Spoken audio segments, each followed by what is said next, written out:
Floyd Central Bagpiper Podcast, NFL Championship Round Edition. Be sure to follow us on Twitter for the latest on Floyd Central Sports at Bagpiper_sports.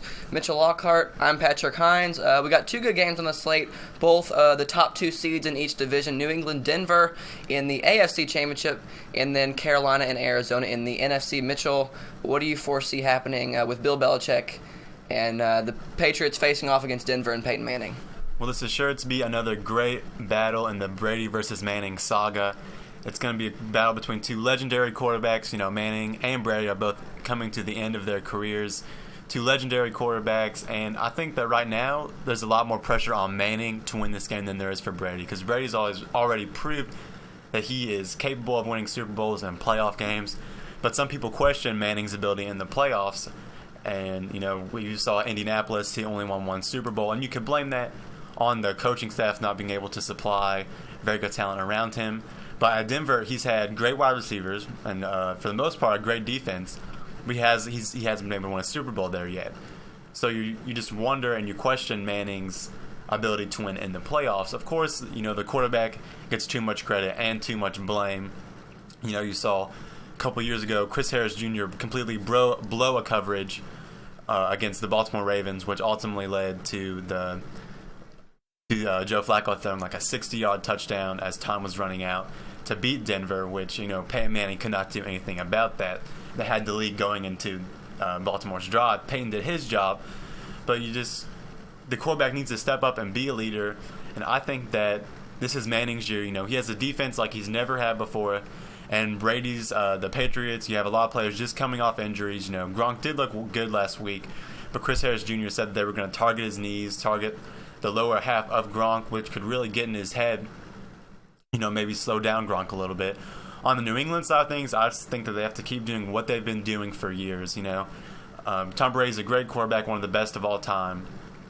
He has some great weapons this year in Edelman and Gronk, and then they have had some offensive line troubles, but they've started to settle in to a specific formula for their offensive line, a certain set of guys. And I think that it'll be a great game, but I ultimately think that Denver will come out on top over New England.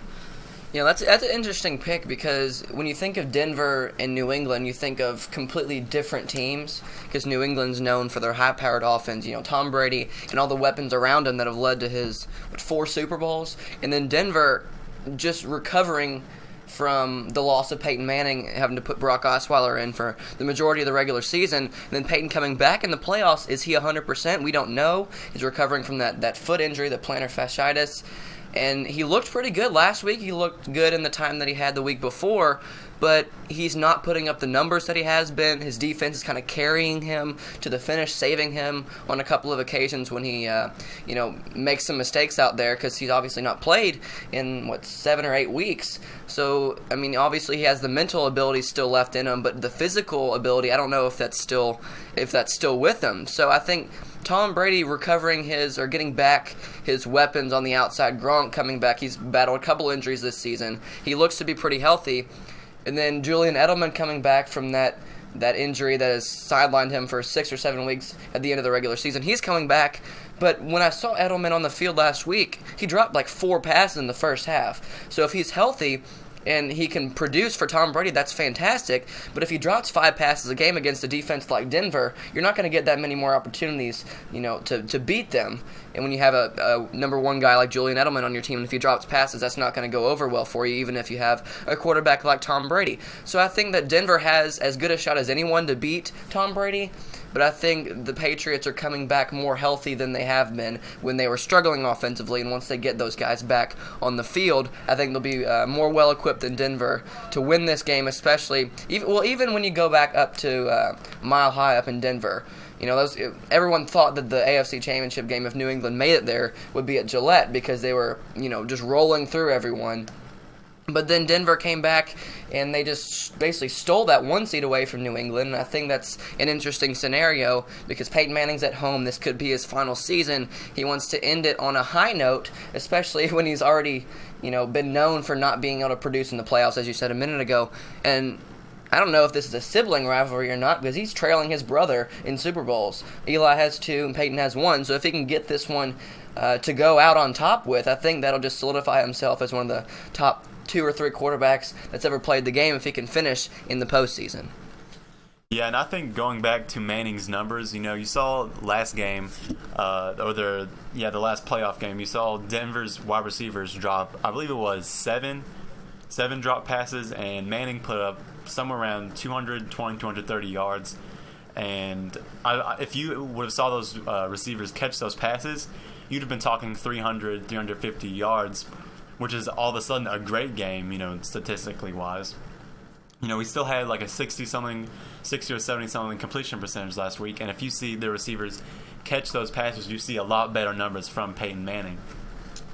So I think that ultimately it'll come down to the wide receivers for Denver being able to catch the passes, because that Denver's defense is going to be able to somewhat limit the Patriots. It's Brady's offense. They're obviously going to be a high-powered scoring threat on every drive.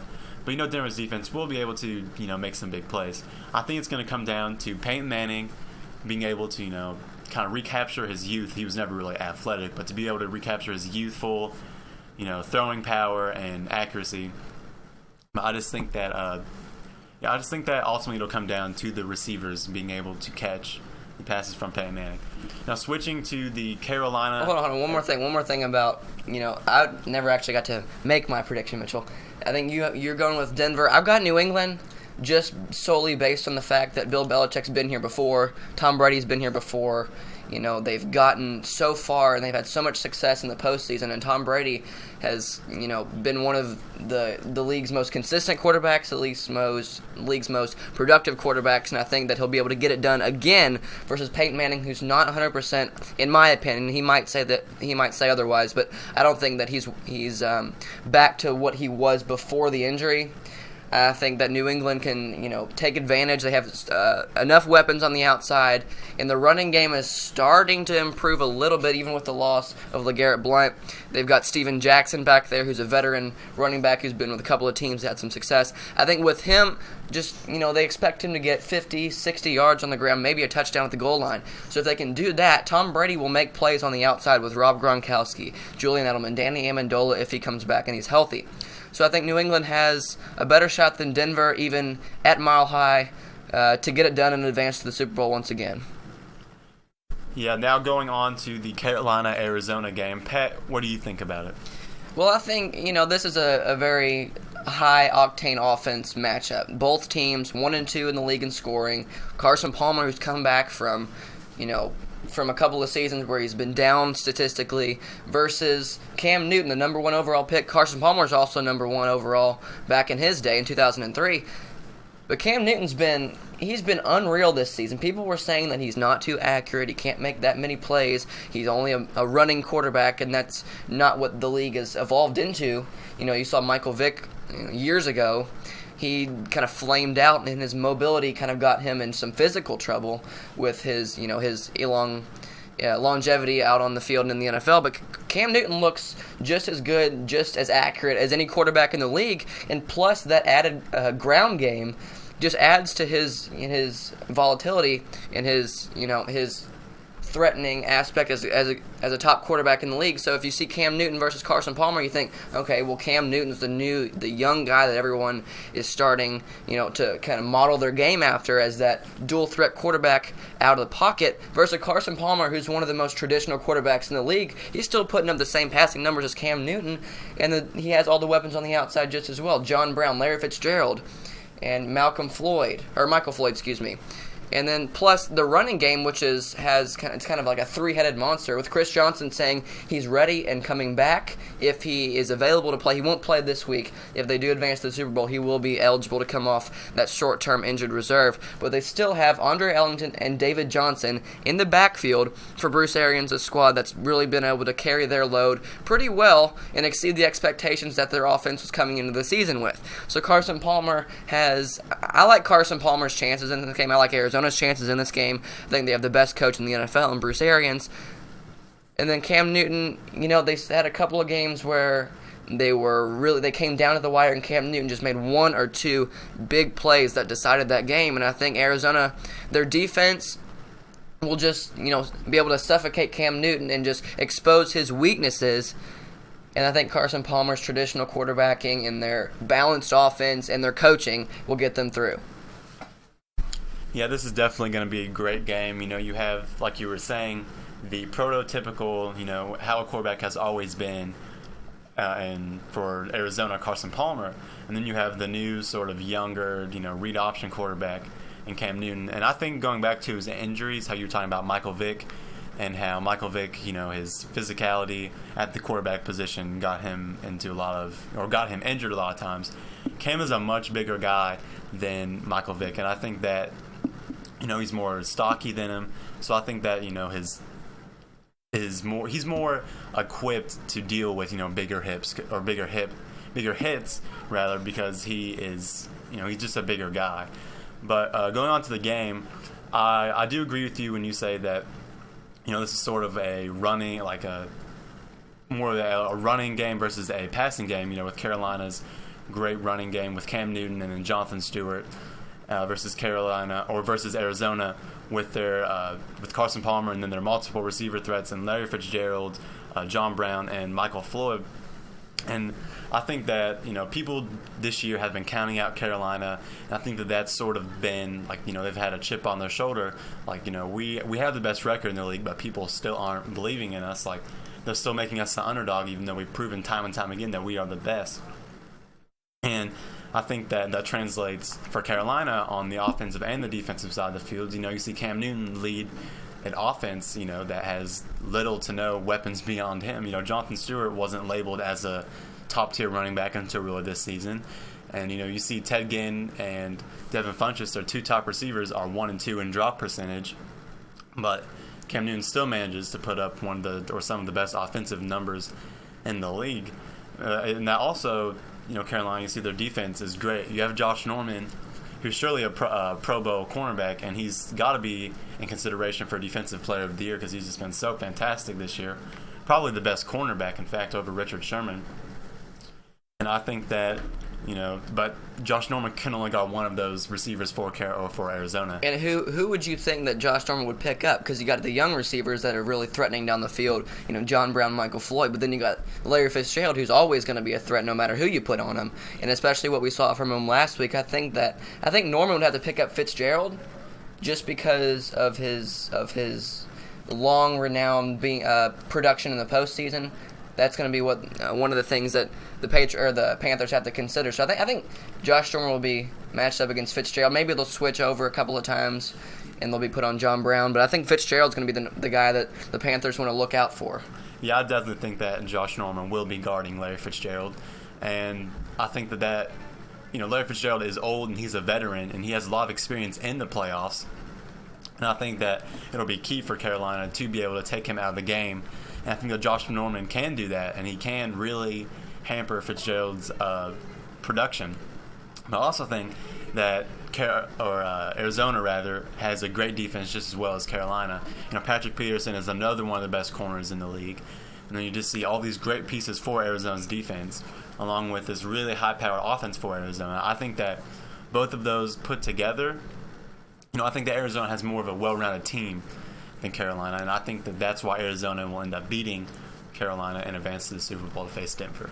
So we're agreeing on the NFC, disagreeing on the AFC. I got New England, Arizona. You have Denver, Arizona in Super Bowl 50 at Levi's Stadium in San Francisco. So Super Bowl predictions, if you want to go that far early on. You've got, as we said, Denver, Arizona. What do you think? I'm going to take Denver just because I feel like Peyton Manning really wants this last Super Bowl, and this is a legacy thing for him. And I really think that Peyton Manning, to solidify his spot as a top-tier quarterback, needs this Super Bowl. I've got New England, Arizona. I got Arizona coming out on top. I think that Bruce Arians has put together a team that has little to no weaknesses. Their special teams has been great. Their offense has been great. Their defense has been surprisingly good throughout the season. I think they've got all the weapons to do it. I think New England is still going to be a little bit banged up with injuries. I think if they were fully healthy, they would be the shoe-in favorite for the Super Bowl. I would have gone with them since day one. But with their injuries, I have Arizona exploiting those and winning their first Super Bowl. As it's kind of surprising, have kind of a rich history. I don't know, but Carolina or Arizona, I saw this the other day. They both haven't won a Super Bowl. I think Arizona will get that done this year and win Super Bowl 50. So Mitchell's got Denver. I've got Arizona. Just to clarify, the NFC Championship game, we both have Arizona. I've got them winning 31-24 over Carolina. It's going to be a pretty high-scoring game. And then New England, Denver, I don't see Peyton Manning producing at the level that he has been in the past. I've got New England winning that 24-14 over Denver. Yeah, thank you for listening today. That's all the time we have. Make sure to follow Bagpiper Sports on Twitter at Bagpiper_sports. Thank you for listening.